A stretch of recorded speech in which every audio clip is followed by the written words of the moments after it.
You are golden, you are good enough, like your fire from within. You're inspired, you inspire us, it's gonna be all good again. Welcome back to the Roar Indie Author Interview Series. I'm here with Rita Bhandari, an author coming to us from Canada, and I'm so excited to talk to her about her book. So thank you for joining us today, Rita.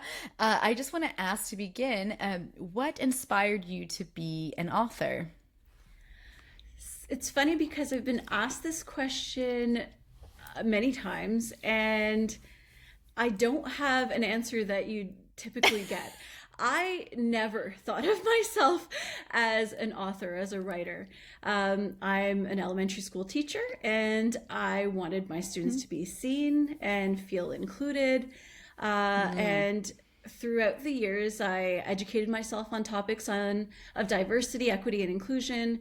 I earned a few certificates along the way, such as a professional diversity and inclusion certificate from Cornell University. And I got involved in promoting equity and inclusion at my school.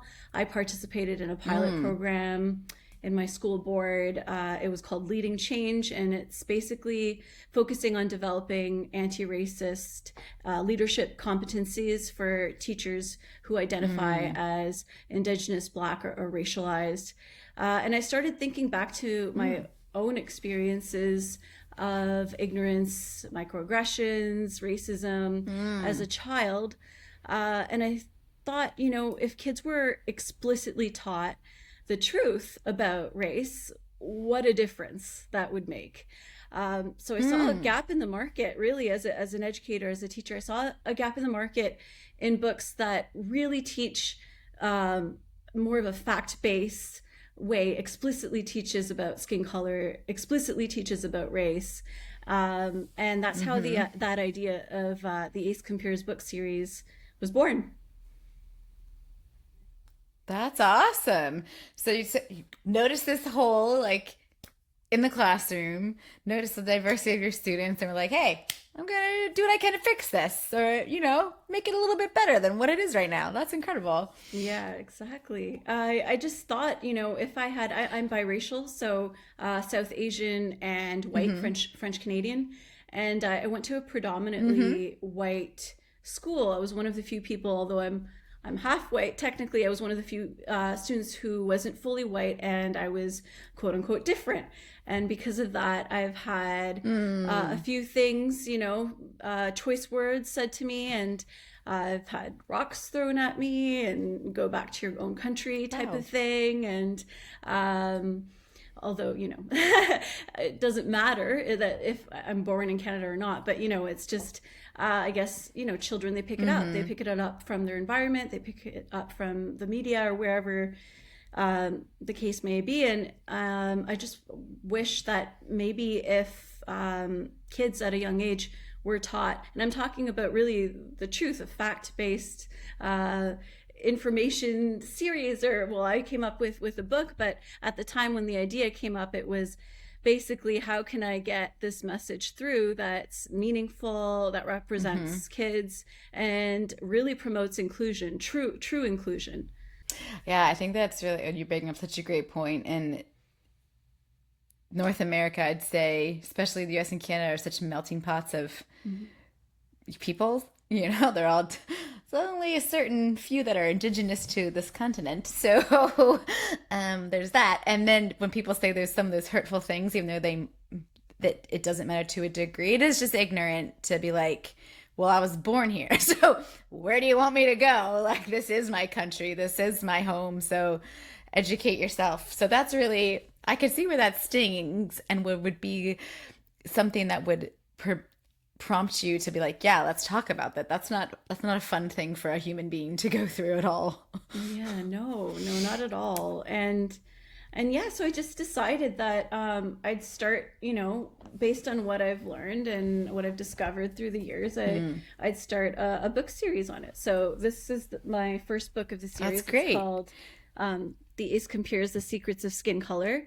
And it basically looks at the more of the science of skin tone and why we have different skin tones and the genetics and all of that. And I've used some sources that sources that are credible, the Harvard Journal and things like that, and I've just pieced it together and really put it into a story where fictional characters are describing facts. I basically, the best way I could describe it is kind of like, the Magic School Bus, where there's fictional characters, but they explain real things. Yeah. So it would kind of be an equivalent of that, but more on the equity and inclusion side of things.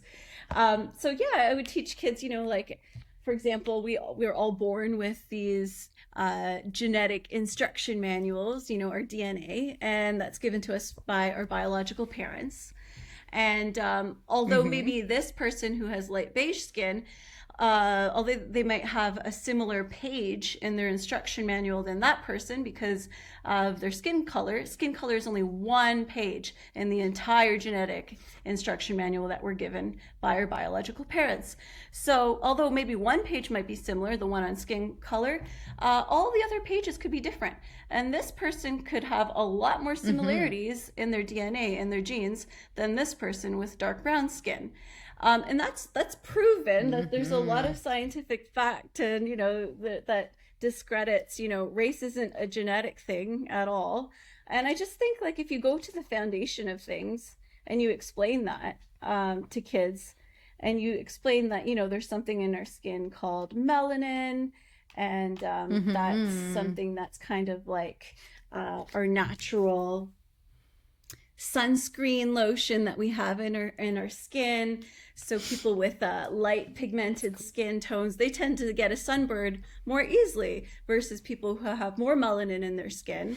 They have kind of like a natural protection to the sun's UV rays. I love that. Yeah, and it's things that a lot of people, including adults, a lot of adults don't know this as well.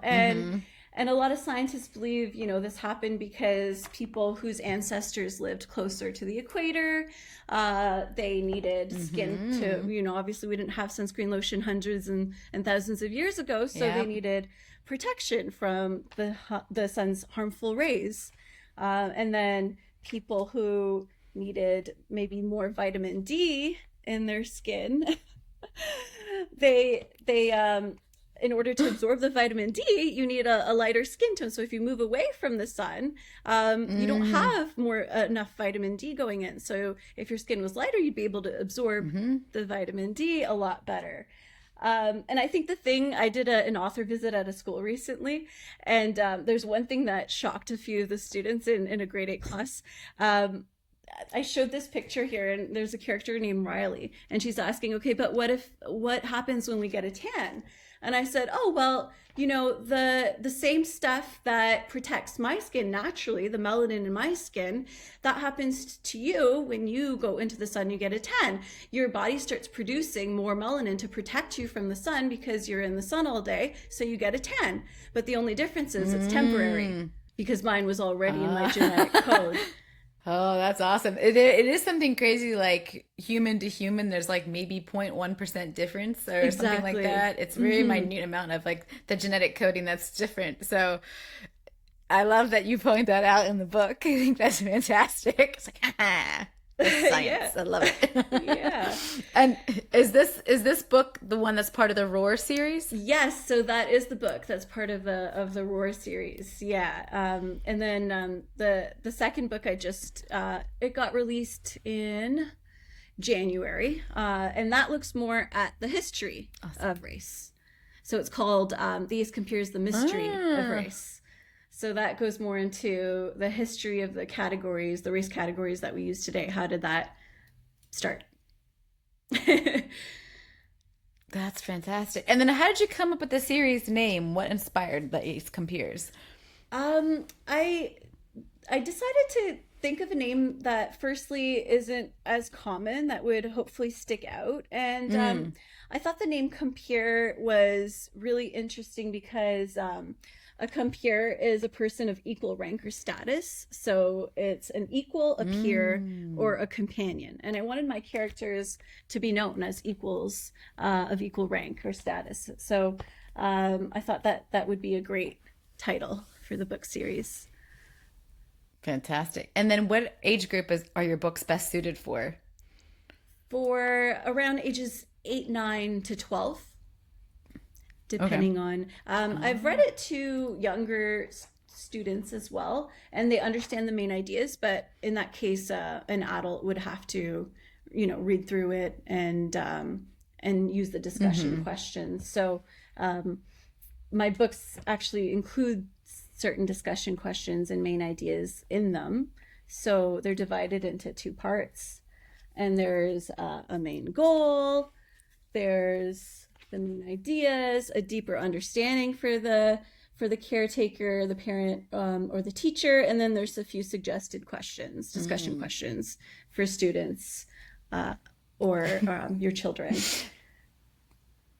It's obviously made by a teacher. So for teachers that tune in, this is great. Yeah.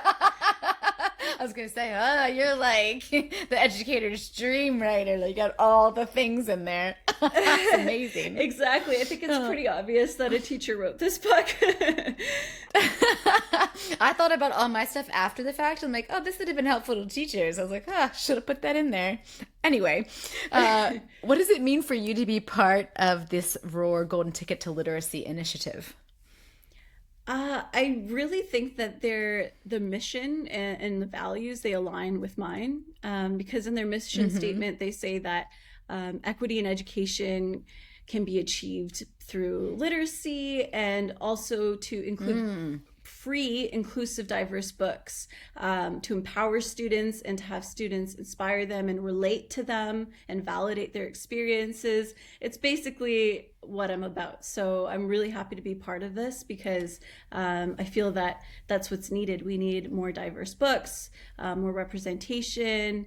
We need students to feel like they're seen, and their experiences, their feelings, they're valid, so that they can form a strong foundation to become confident and contributing citizens. And do you see anything in your classroom? Like, is there, because you are a teacher, and have you ever noticed anything when it comes to representation, if kids feel hurt or left out or anything like that? Oh, yes, definitely. One thing that it isn't surprising to me, but I feel like certain people might be surprised, is there's a bit of internal racism that happens when you grow up in North America.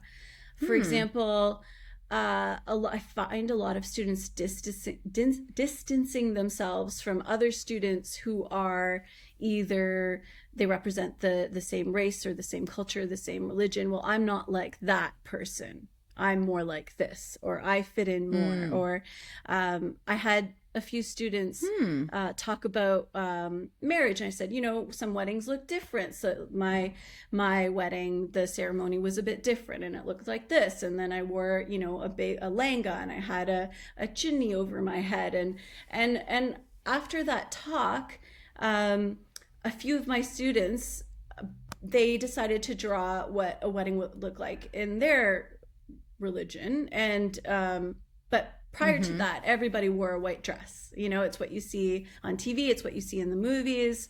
It's just standard, and they wouldn't want to maybe stand out, or they just think, well, this is probably what my teacher wants, so I'll do that. I'll draw it this way.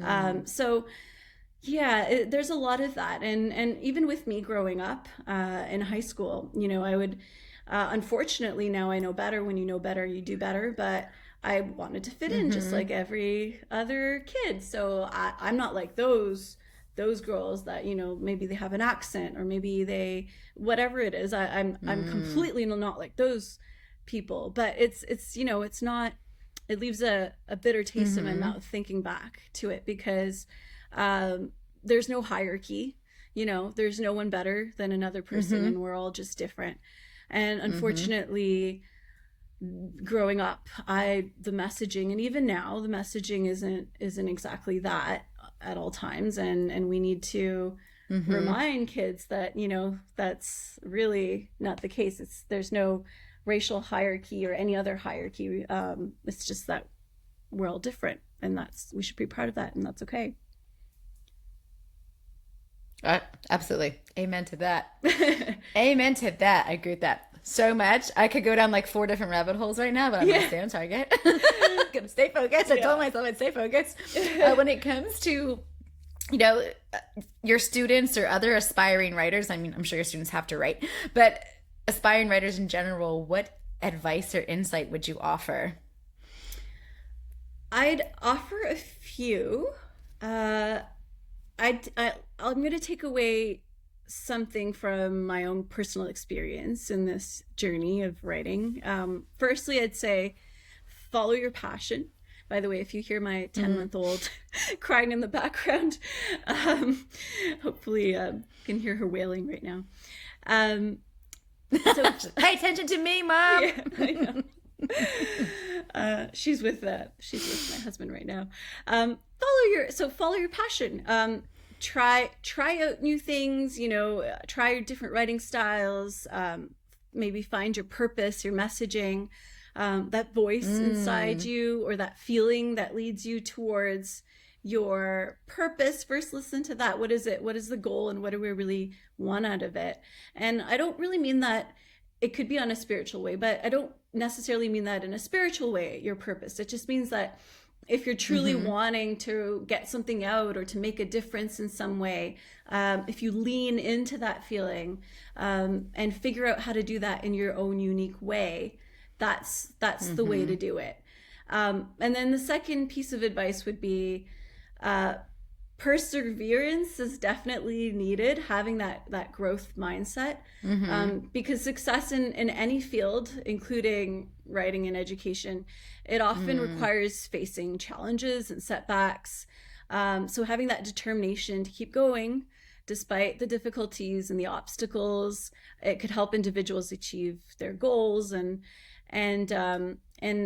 you know, it's all about learning and being willing to kind of not exactly change, but pivot or think of ways to if you still have the same values, but if a certain thing isn't working one way, it's okay as long as it leads you to the same messaging, or you're still following your purpose or your values, whatever you want to call it, because that's what really matters. And having that mindset that, you know, mistakes are learning, that it's a way to learn, and yeah, I guess that would be the second piece of advice that I would give, because it's not easy. It's not easy getting no. No, and that can be anything. Like you might not be the LeBron James, but someone's got to like pass him the ball, right? You know, so that's okay. Like live up to your potential. And I wish someone would have told me that mistakes were okay when I was younger. Ooh, that would have been great. Yeah, I know. Same here. Yeah. Where can parents, students, other educators find more about you and your books? They can visit my website. It's the acecompers.com. So ACE and then COMPEERS, acecompers.com. Or they could follow me on social media. I'm at Ace Compeers on Instagram. I'm on Facebook. And they could just Google my name, Rita Bhandari, and I have a LinkedIn page. So that's mainly for the educators out there. Is there any other notes or tidbits that you would like to share with us? Yeah, I mean, if you don't mind, I'd love to talk maybe a little bit about the second book of the series and explain why I went into the history after the science, because I wanted, so we talked a little bit about the DNA and the skin tone, and then they say, well, if there's really no difference, they did a recap of the first book, of their first mission in the first book, and they said, okay, well, if there's no difference in our DNA, then what's race about? So they go through a whole process of elimination. Does it have something to do with the celebrations that we celebrate or the foods that we eat? Does it have to do with religion? Does it have to do with the languages that we speak? And they discover that really it has nothing to do with that. So one of my characters, Anita, and she's based off of me and my own personal experiences, she said, well, it's got to be about skin tone because I'm biracial. And I was told that because my mom has light beige skin and my dad has dark brown skin, that I'm biracial and they're of two different races. And then they go on and they realize, well, no, what about your cousin, Anita? Is she biracial too? No, she's not biracial. Both her parents are the same race as my dad. They're both South Asian.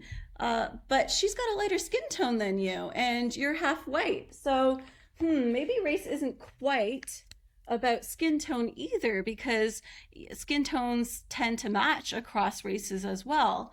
So through the process of elimination, they get a little bit frustrated because the more they dig in and the more they look into it, they discover that someone who identifies as white in a country like Brazil, for example, if they were to move to North America, they would be seen as black.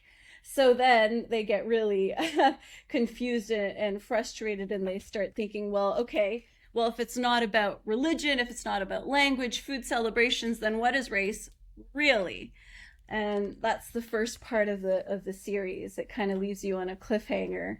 And then the second part of the series, in part 2, the origins of race, then they really go dig in deep, and they go into a restricted area of the library, and they discover in one of the banned books that there are some European scientists hundreds of years ago that invented the race categories that we use today. For example, there was a Linus who thought that the Europeus was represented the white Europeans like him, and he used the words wise to describe that group of people, and unfairly used words such as greedy and sluggish to describe the other groups of people. And another scientist, Blumenbach, who studied human skulls, thought that there was a skull at the Caucasus Mountains that was the most beautiful in the world, and that represented the white Europeans like him, and that's where the word Caucasian came from, to represent that race. So a lot of people don't know the history, and we even use that word today, Caucasian, to describe people that have light beige skin, and that's all thanks to Blumenbach. But of course, you know, I'm not, this isn't a way to make anyone feel guilty or ashamed if you don't know. It's, a lot of people don't know this, and I tell my students before, when I do author visits, that you might have some feelings coming up, you know, some feelings of guilt or anger or sadness, or you might not have any feelings at all, and all of this is perfectly valid. It's for the purpose of education, and when we find out things, it can be eye-opening, and your feelings are valid, but just keep an open mind and an open heart, and understand that the student next to you might have an entirely different set of emotions than you, based on your upbringing, based on your outlook on life, based on what you already know about race and racism. So I already set that tone at the start, because yeah, it's a lot when you learn about these kinds of topics. So then they finally, you know, they talk about a little bit about, you know, because one race was deemed as superior than others, how is it that you treat people? If one person thinks they're better than another, how would you treat that person? So it just, a few students say, you know, maybe you might, your body language might change, or some students say, well, maybe you might talk down to somebody, or some students might say you might want to make that person feel excluded or take advantage of them, or whatever the case may be. So we walk through that, and eventually, although race is made up, it's still real in a sense, because it brings groups of people together when defending their rights and freedoms, and it can bring a community together, and it shapes part of someone's identity, who they feel they are and how they see themselves. So although those categories hundreds of years ago were invented, and they're none of these things, nothing to do with personality, behavior, DNA, religion, race is real in a sense, So because of our history in society, it was made up, but it's real because it can build community. It gives you a sense of identity, and it shapes everyday experiences today. So that's why it's important and really meaningful for us to still learn about race, and not to say, you know, I don't see skin color or, you know, the human race. Although it's true, we are part of the human race. There's still a lot of learning to do in order to get to a certain point where everyone is treated equally. I like that you also brought in some of the terminology, though, like Caucasian, like the roots of words and where they come from and how certain things kind of persist, you know, and it's kind of in tandem to the whole race discussion in general, you know, like some of those words, where they came from, how it started, blah, blah, blah. Like, you know, scientists and people who wanted to, I don't know. Oh, again, I could go down a lot of rabbit holes here. But I think that's so incredible that you're not only teaching them like, hey, this is what race is and isn't, but also like putting in some really notable facts about all the terminology and what was designated as good, bad, or indifferent. It's pretty poignant stuff. Very poignant, especially for today. I love it so much. Thank you for sharing all of that. Thank you so much. Wow, this has been super enlightening. I hope everybody checks out Rita's The Ace Compeers books. I think they obviously look like a great educational tool for the classroom. And until next time, we're leaving you on a really thought-provoking note this time. And until next time, I hope everybody is digging into reading and writing. You don't have to read between